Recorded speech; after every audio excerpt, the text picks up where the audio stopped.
శ్రీ వాల్మీకి రామాయణంలోని 7 కాండలలో కిష్కింధకాండ 4వది. సీతమ్మ జాడ కోసం వెతుకుతున్న రామలక్ష్మణులు వానరులతో స్నేహం చేయటం, హనుమంతుని కలయిక, వాలి వధ వంటి కీలక ఘట్టాలు ఈ కాండంలోనే చోటు చేసుకుంటాయి. పంపానది తీరానికి వచ్చిన రామలక్ష్మణులను చూసి వారు ఎవరో తెలుసుకుని రమ్మని సుగ్రీవుడు హనుమంతుని పంపిస్తాడు.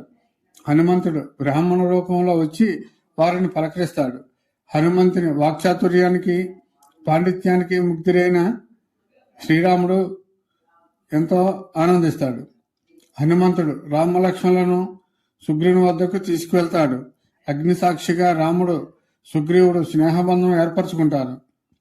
సీతను వెతకడానికి సుగ్రీవుడు తన భార్యను అపహరించి తనను రాజ్య బహిష్కృతిని చేసిన వాలిని సంహరించడానికి శ్రీరాముడు ఒకరికొకరు సహాయం చేసుకోవడానికి బాస చేసుకుంటారు.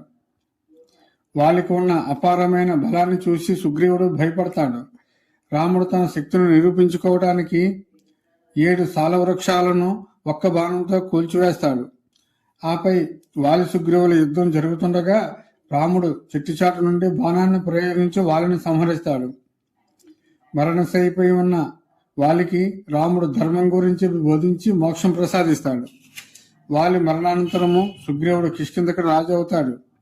అంగదుడు యువరాజుగా నియమింపబడతాడు. వర్షాకాలం ముగిసే వరకు రాముడు ప్రస్రవణ గిరిపై నివసిస్తాడు. వర్షాకాలం ముగిసిన సుగ్రీవుడు రాకపోయేసరికి లక్ష్మణుడు కిష్కింధకు వెళ్లి హెచ్చరిస్తాడు. అప్పుడు సుగ్రీవుడు అప్రమత్తుడై నలుదిక్కులకు వానర సైన్యాన్ని పంపిస్తాడు.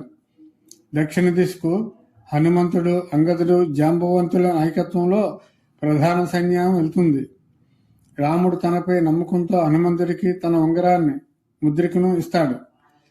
దక్షిణ తీరానికి చేరుకున్న వానరులకు జటాయువు సోదరుడైన సంపాతి కనిపిస్తాడు. తన దివ్య దృష్టితో సీతమ్మ రావణుడు లంకలో ఉన్నట్లు సంపాతి వారికి చెప్తాడు. 100 యోజనాల సముద్రాన్ని లంఘించగలిగే శక్తి ఎవరికి ఉందనే చర్చ జరిగినప్పుడు జాంబవంతుడు హనుమంతుని శక్తిని గుర్తు చేస్తాడు.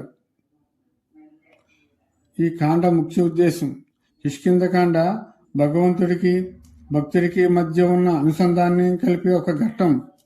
ఇది స్నేహం, విశ్వాసం, కార్యసాధనను బోధిస్తుంది.